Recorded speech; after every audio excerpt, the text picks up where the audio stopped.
All right, happy Tuesday, everybody. Thanks for joining me again for our reading lesson today. Yesterday, we talked about what the signposts you already knew about look like in nonfiction. Today, we're going to learn 3 new ones that are specially suited for nonfiction. So, what about those new nonfiction signposts? Well, we've got 3. We have numbers and stats, extreme or absolute language, and word gaps. And if you'll remember yesterday, I told you that I had a trick for remembering. I said, we always take my aunt camping. Oops.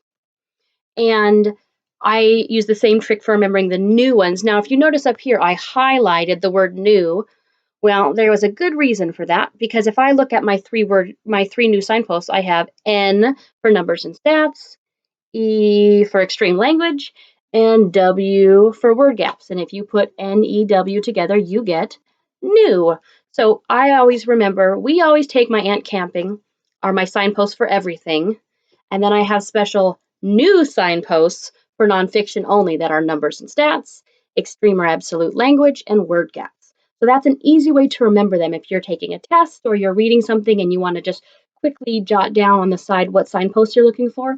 That helps me remember. All right, let's talk about numbers and stats first.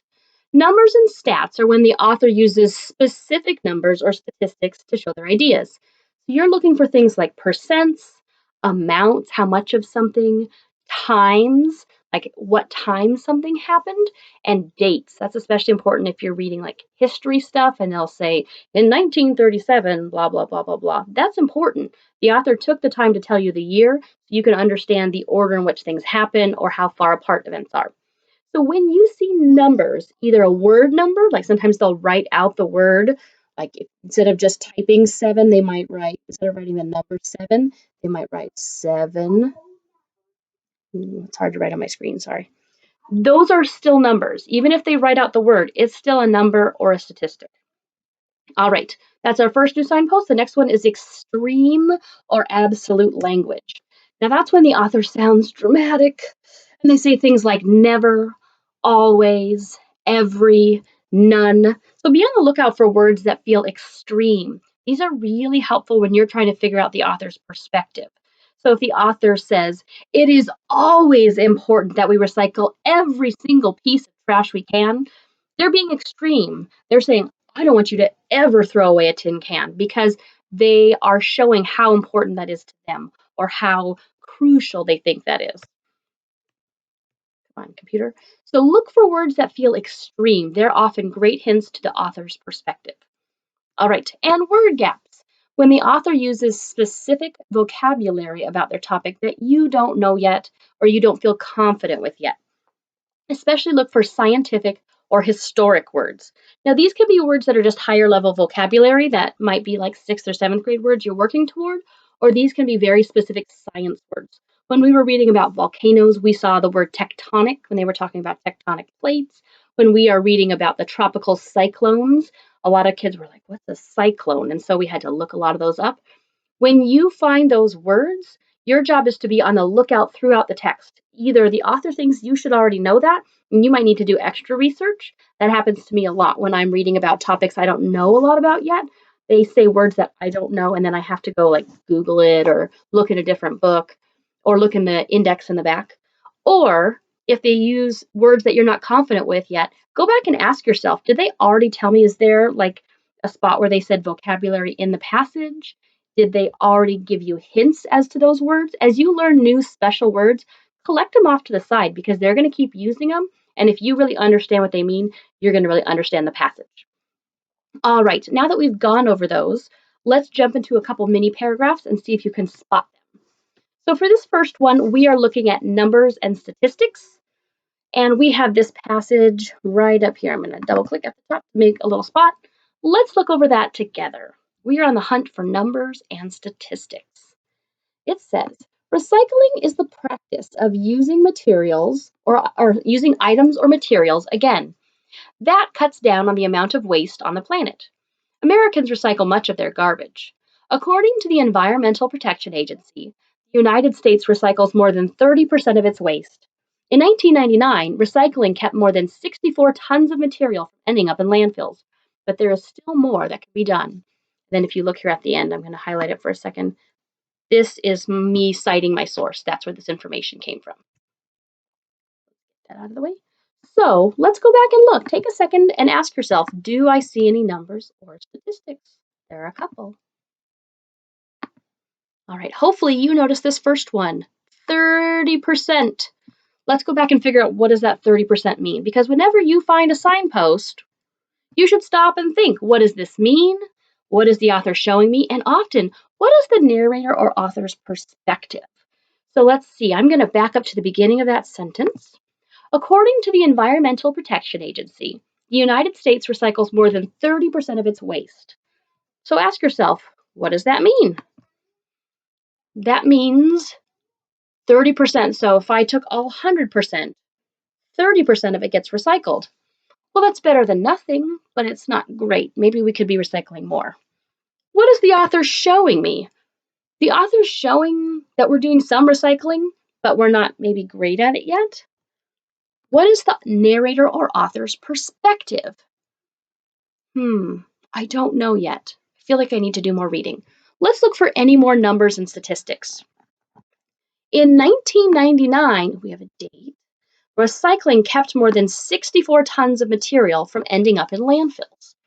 Ooh, those numbers kind of go together. 1999, that's a date. I always stop and think, what does that date mean to me? Well, for me, I was in high school. That was a long time ago. That tells me their statistics might be kind of old. I wonder what they are now. Okay. In 1999, recycling kept more than 64 tons of material from ending up in landfills. 64 tons. Can I picture that? I almost can't picture that. That's a lot. That's like dump trucks going to the landfill. That's a lot of stuff. So, what does this mean? It means 20 years ago, people were doing some good recycling. What is the author showing? That all that recycling kept stuff from ending up in landfills? And what's the author's perspective? The author's perspective to me seems like recycling is keeping stuff from ending up in a landfill. So these numbers help us see that the author wants us to understand when you recycle, stuff doesn't end up in a landfill. All right, I'm going to ask you another trick. There was another signpost in here. Did you catch it? Ooh, there were two. What about this one? I'm going to get a different color so you can see it. Did you catch this one? According to the Environmental Protection Agency. Ooh, they sound like an expert. What do we call it when an expert is giving us facts? Aha, you just found a word to the wiser. All right, moving on. Extreme or absolute language. Be on the lookout for things like never, always, every, and none. All right, I'm going to start up here at the top. Try to get through a day without using plastic. For that matter, try to just go 1 hour without it. From food and drink packages to cell phones and toothbrushes, plastic is nearly impossible to avoid. You can't even turn on a light without flicking a plastic switch. So, was there a spot where the author said never, always, every, or none? I didn't see that, but did the author sound dramatic? The author did kind of sound dramatic. Look here, for that matter, try to go just 1 hour without it. Doesn't that sound dramatic? You can't even last an hour without plastic. What does it mean? It means we use a lot of plastic. What is the author showing me? Author's showing me I use a lot of plastic. What is the narrator or author's perspective?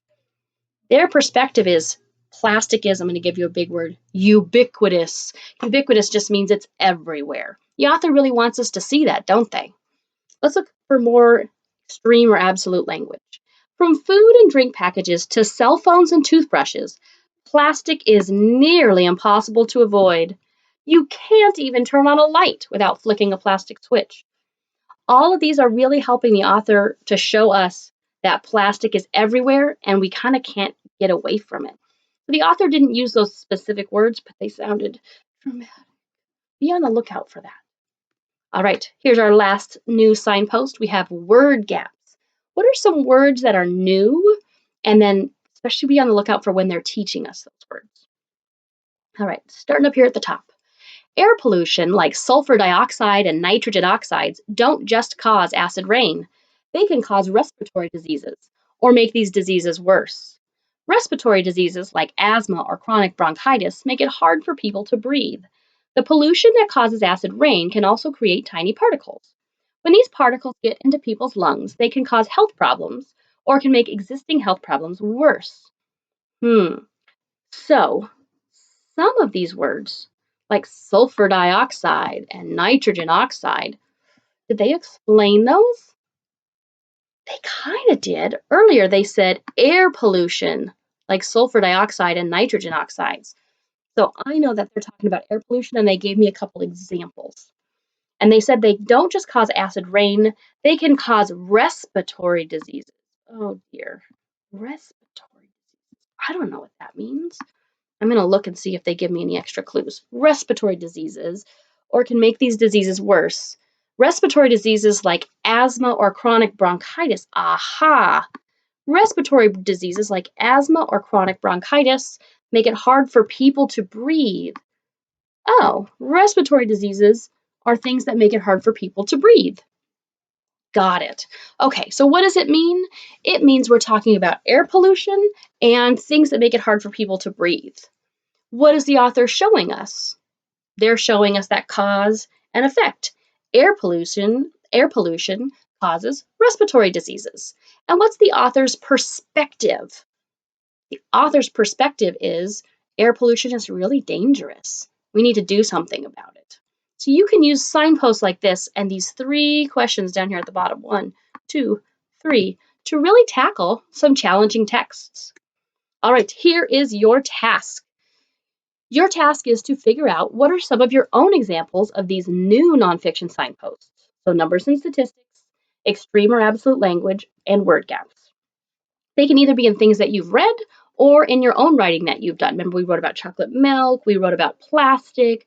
I'm trying to think what else we've written about. You wrote about the American Revolution. Think about when you used these nonfiction signposts. So write your ideas down on paper in your notebook, or you can use the Google form to send me your ideas. It's available in the digital links. All right, see you tomorrow for, it should say Wednesday. You won't see me for reading. Wednesday you have science. So I'm going to write Thursday.